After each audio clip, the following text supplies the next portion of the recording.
Welcome into the Quest Number 9 podcast. My name is Seth Warner, and on this podcast, we talk about Kentucky basketball from a fan's perspective. And on this episode, we're going to be talking with Tristan Ferris just about Kentucky and the transfer portal. Kentucky has a bunch of visitors today. And Tristan, how are you doing? I'm doing pretty good. Appreciate you having me on, Seth. It's transfer season, so it's chaotic. We got transfer season, and something kind of new now is we also have recruit season with high school recruits. How has Kentucky had even more craziness with Tyron Stokes recruitment dragging on, and just how has Kentucky tried to balance those two things? You got to. It's more so the transfer. I mean, Kentucky, they have 5 guys on the team right now, so you got to build a roster. And of those 5 guys, Reese Potter, he's not really a rotational piece. He's kind of there for depth and just happy to be in Lexington. So you really got to build a team. So you got to go get some studs, and you got to fill out the rest of your bench. So the priority is the transfer portal, but of course you got the big fish out there with the high school recruiting with Stokes, and he's a wild card. I know everybody's putting out their updates about where they think he's going, where he's going to go. Nobody knows. Nobody but Tyron Stokes knows. Yeah. So regardless of what you hear, a lot of people are inferring Kentucky's a Nike school. He's got the Nike connection. He's going to Kentucky. Adidas, he's got better connections at Kansas. He don't care about Nike. Adidas is making up money. He's going to Kansas. So everybody's got their own opinion. And then you got kind of Oregon hanging out there, and the Pacific Northwest is like, we're the Nike school of all Nike schools. So I think it's Kentucky or Kansas, but anybody that believes they know for certain is definitely leading much more to believe than what they really know. And one of those 5 returners is Cam Williams. He was a guy that everyone thought he was going to come back, and then it was kind of in the air. What do you see his role kind of being going into next year? I love Cam. He was one of the players I was most excited about coming into last year. Obviously, the start of the season was not anything close to what he wanted. He was Kentucky's first commit last year. He didn't even need a visit. So he was really sold on Mark Pope and the offensive system he runs. It just took some time for him to get accustomed to things, especially with Jalen Lowe going out. They kind of played him at the 3, then they were kind of experimenting with the 4, so he could just never really find a position that he was really comfortable with. And then he started to get some rhythm. He obviously had the 26 points against Bellarmine, I believe, the career high in 3-pointers. I think it tied himself for 4th or 5th all time in UK history. I think he had 7 or 8. So he had that game and had a couple good SEC games, and he breaks his foot against Texas. So right as he was getting a momentum, right as he was feeling comfortable and getting a rhythm, the season kind of got derailed.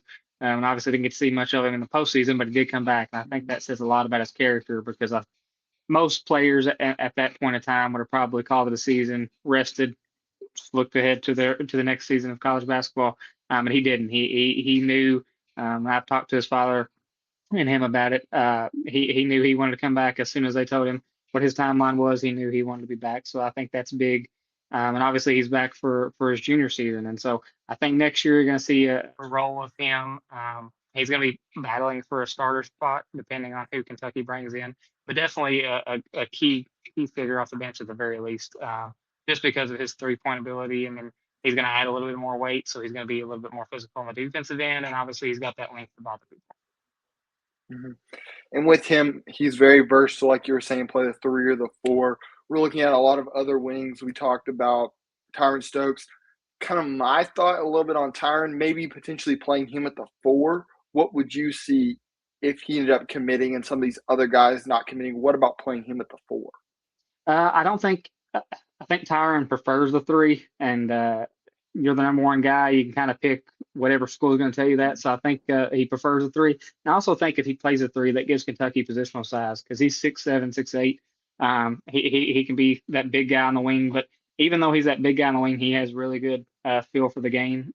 He passes the ball extremely well, sees his teammates. So despite playing that 3 or 4 spot, because I think you could play him in the 4 with a small ball, I think he's going to be more comfortable with the 3. But I just think he's one of those guys that he may be a wing, but you can run the offense through him. It's not just him trying to score every time. Yeah. Malachi Moreno is another big returner for the Cats, guy that showed some really big flashes, averaging almost 2 assists a game with about 1.5 turnovers. to me, a big leap for him is his kind of assist to turnover ratio. And as he continues to grow and gets more familiar with the system, how do you see his progression to keep on going as we go to his sophomore year? Yeah, Malachi was for me the bright spot of the season just because he came to Kentucky and Brandon Garrison was the presumed starter. And you kind of had JQ that was just waiting to get back from injury, and then you had Malachi.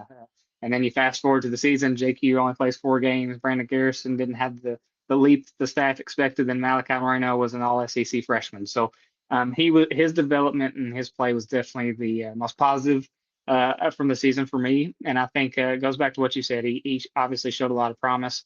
Um, he definitely needs to improve on some turnover and stuff. And I think one of the biggest areas is just his physicality. In the SEC, he kind of got bullied a little bit, and you kind of seen it in the postseason.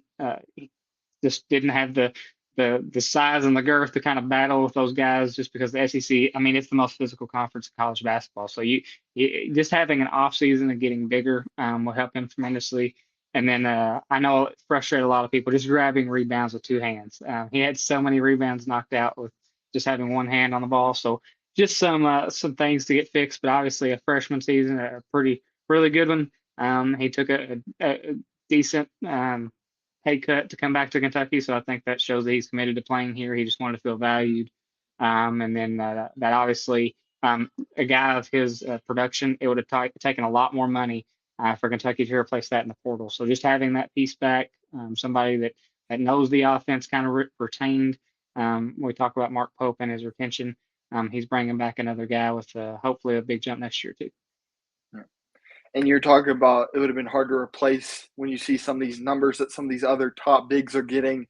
And really, you go from the top guy, then you go Santos Surreal's really the next tier, and he's like outside the top 30 nationally. So, like you were saying, it was a big deal for Kentucky to lock him down. And then the next big spot, really, to me, is that point guard position. Other than that Tyron Stokes mold, what are you looking at for that position for the Cats? So point guard has been Mark Pope's priority. Every year he's been a coach pretty much. If you go back and look at his career, and specifically the last 2 years at Kentucky, his first commit of his first season was Lamont Butler. I know Cam Williams was the first commit last year, but as far as Cam Williams was a clear fit, and you got to take him especially when Kentucky's still in the tournament. He didn't even want to take a visit. But Jalen Lowe was commit number 2, and he was the guy, him and Lamont. When Mark Pope went on recruiting visits, he sold, and on Zoom calls, he sold guys playing with those point guards. And so point guard number 1, that is Mark Pope's priority. Rob Wright should be on campus. Should have just gotten on campus. So I think Kentucky's got a really, really good chance there. They're the front runner. As I think Jeff Goodman said, as long as they don't mess things up. But Kentucky's in a strong position. I actually heard Wright's name the day after the tournament ended. And I really liked that. Now he does have some limitations on defense, but as far as offense, he can create for himself, create for others, can score on all 3 levels. But as far as the defense, you're going to have to find some guys around him that can kind of fill in for that. Another piece, not the starting point guard, but a depth guard piece I really like is Jalen Cox from Colgate. He's visiting Wednesday. I'll talk to his agent a little bit. I just think he's a 3-year player. So obviously he's experienced, and if you look at his 3 years, he's a 2-year, 2-time All-Defensive team in the conference. He's in the Patriot League, and he's averaged 19-6, 19-7, something like that this year. So he's definitely a guy that can provide steady contributions, and he shot over 50% from the field, 37% from 3. So he's very, very steady Eddie is what I kind of call him. Yeah, there's some athletic limitations coming from a mid-major conference, but I think as far as having a third guard in your rotation, you can't go wrong with a guy like that that's playing a senior year and has the accolades and proven productions that he has. Yeah, and going into next year, you're talking about some of those depth pieces, but only having about 5 guys on the roster. What are your thoughts on Braden Hawthorne? I'm a big Braden Hawthorne fan with some of his skills. What are your thoughts? I think we'll hear some positive news on Braden Hawthorne in the next couple of days. I think there's a little bit of waiting with Tyron Stokes, but I don't think that has too much with what Braden's wanting to do, just because Stokes is going to be your number 1 guy. Hawthorne knows he's not going to be your number 1 guy. He's probably going to be a guy coming off the bench just because his freshman season, he obviously didn't play. but he added 30 pounds of muscle to his frame, so definitely added some size there, some much needed size. And obviously, if you went out to a game, the first guy out on the court was Braden Hawthorne. So his work ethic has been really good. He came to Kentucky kind of understanding this is a kind of a multi-year process, and obviously, if you can have a guy that's been around the program, and he obviously gained some more confidence too. Just talking to him preseason, he was very nervous, probably just because he hasn't been around that much media. And then by the time he got to the NCAA tournament, he was very confident and walking within himself. So that was just from a individual perspective, that confidence was one thing, and then the work ethic is good. So I think he'll be a producer next year. Just kind of depends on the pieces that Kentucky picks up next couple weeks. And with Colin Chandler entering the transfer portal, what are your thoughts on that two guard position, trying to balance offense and defense at that position? Yeah, you definitely have to. Colin Chandler was the only guy on Kentucky's roster last year that shot over 36% from three. So you definitely have to prioritize shooting in that position. Just because if you look at Malachi Marino, he's not going to stretch the floor out.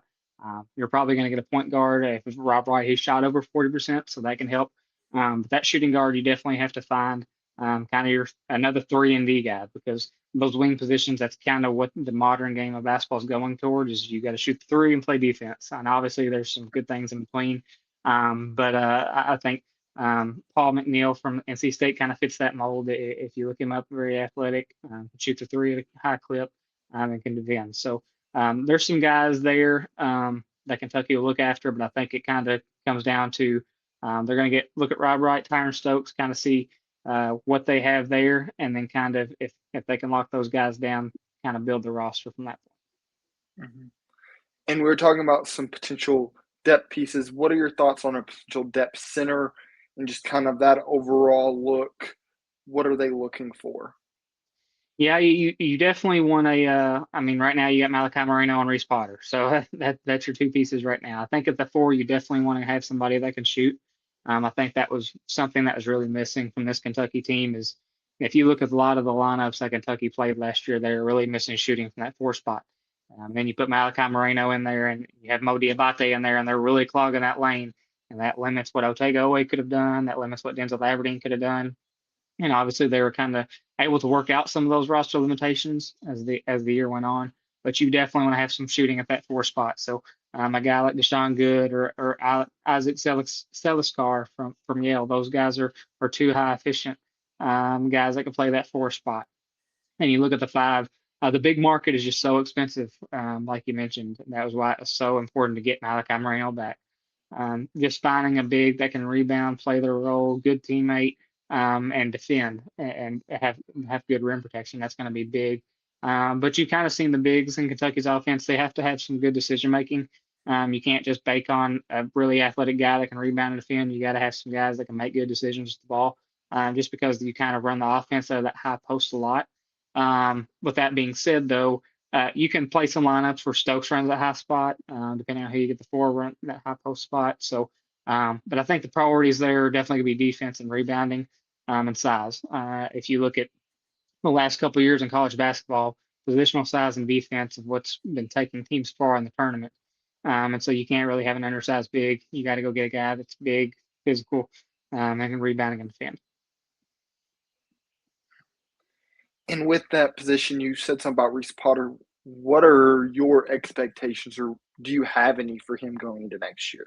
I don't really have any expectations for Reese Potter, just because he's so happy to be in Lexington. He grew up a Kentucky fan. That was a big reason. He could have went somewhere else and played last year, but it came to Kentucky. But he's definitely a 7-footer. He's talented. He's got some skill. He could definitely give you 5 to 10 minutes a game if you need him, if you're in foul trouble. He kind of had some proven production at Miami 2 years ago, redshirting last year. So I think just kind of if he's extending his career and loving his time in Lexington. But yeah, if you get into foul trouble or an injury happens, which has been Kentucky's luck the last few years, and if you have a 7-footer that's 10th, 11th on your bench, it's a pretty good sign. Mm-hmm. And then with that wing position we were talking about, with that Tyron Stokes or whatever guy you're filling in there, that 4 spot, who are some of the targets you think Kentucky is going to be looking at? I think one of them was Maracas from St. Mary's, and then we talked about Deshaun Good and Isaac Seliskar. Those are kind of the three that Kentucky's been in contact with.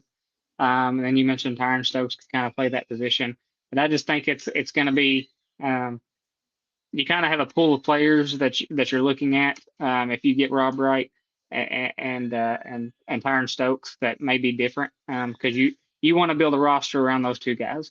And so if you come out of today and go through tomorrow and you're not very confident you're getting those two guys, that may change who you go after the four. You may go after a higher target. So those first two pieces, specifically Rob Wright, if you get him, that'll dictate who Kentucky chases after that. And also, I thought I saw this earlier with the Rob Wright on three put in a prediction. It was like a hundred. It wasn't a prediction, but it was like the probability. It was like 100% Kentucky. I just thought that was interesting. From kind of Yeah, a I don't put too much stock in the on three probability rating just because it's a little flawed. But no positive sign is a bad sign. So yeah. that's good, and all the momentum shows right coming to Kentucky. But it's just he's on campus now. You got to close the deal, and that's been the question from Mark Pope for 2 years. Is you've been really good at evaluating guys. You evaluated the Axel Lindenberg. You evaluated Caleb Wilson, but can you close the deal? And Rob Wright's point guard number one according to most transfer rankings. So if you can close on him, that kind of hushes the doubters a little bit. Yeah. And with that backup point guard position also, we have some Mo Williams' son and some of those guys. Who would you see filling that position, or do you think Kentucky's going to go grab another guy? I really like Jalen Cox. He's got some other visits planned. He's got Creighton and Maryland, so it kind of just depends. Do you want to be a starter at a school like Creighton or Maryland, or do you want to be maybe the third guy in the rotation at Kentucky? And it just kind of depends on what he wants out of his last season of college basketball. I think the NIL money will be there either way. He'll probably get a little more from Maryland than he would Kentucky. I think Maryland's the school to really watch there, but I really like what he can provide just because he's a two-way player. He's a consistent, proven producer. And if you can get that kind of guy that can play 20 minutes off the bench, that is, you get him 10 times out of 10. Mm-hmm. And with this Kentucky roster, what are you potentially looking for conversion over from this year to next year? Just some of the bad habits we saw from this past year. How are you wanting to see them adapt? I think the biggest thing is I remember when Mark Pope got hired, I talked to a Big 12 assistant coach, and his one worry was that if Mark Pope at Kentucky, if he overcompensated, if, for example, his exact wording was, if he went after a different pool of players than a pool of players that got him the Kentucky job. And what he meant by that is Mark Pope has a very specific archetype in terms of the players he looks for. And if you look at year one, that teammate was not the most athletic. They were not the most talented, but they fit his system almost to a T. And then when those injuries went down, that's kind of when you seen that production. While they didn't have the ceiling that they did, that floor wasn't that bad. And that's why they were able to go to a Sweet 16, just because they had so many pieces that fit that system well. You had Ainsley Amanor, who could come in and won the Mississippi State game that year. And so just finding pieces that fit. And I think that's the big thing is last year he overcompensated. He was like, oh, I'm an SEC. I got to get physicality. I got to get physical and I got to be able to defend. And he got Mo Diabate, who was a perfect guy for that. And he would have been perfect for 95% of teams, just not Mark Pope's system because he's got to have that shooting at the floor. And there was some hope that he would shoot better at that spot. He just never did. And so that's the one thing I think you're going to have at minimum 3 guys on the floor at all times that can shoot. You're going to get size at every position, and you can't be afraid to be physical. You can't get, and because that's, if you look at some of the early struggles Kentucky had last season, it was just they got punked. They weren't the more aggressive team. They weren't the more passionate team. They weren't the more energetic team, and whatever the reasons may be for that, they just weren't. So you got to make sure these guys. I know he likes to say, "Wear Kentucky on the chest." You got to make sure these guys just love playing basketball. And I don't say that in the terms of last season didn't love playing basketball, but there was just times you could see they were just taking place off. and you don't want to have a team of multiple guys like that because it kind of affects other people. So you want to have a guys giving 110% effort, guys that are playing defense, guys that are playing offense, and shooting the ball at a high clip. So I think you're going to want to keep that athleticism up, but I think those are going to be the key areas for next season. And that's all from the Quest Number 9 podcast. If you like this content, please like and subscribe. Tristan, do you want to tell everybody where they can find your work? Yeah, guys, you guys can follow me on Tristan UDA on Twitter, Kentucky Insider, Sea Blue, all the socials, YouTube, TikTok, Instagram. You can find us there, and I appreciate you having me on again, Seth. Yep. And if you also like this content, you can go follow me at Quest Number 9 on Instagram and Twitter. And I'll see you next time. Go Cats.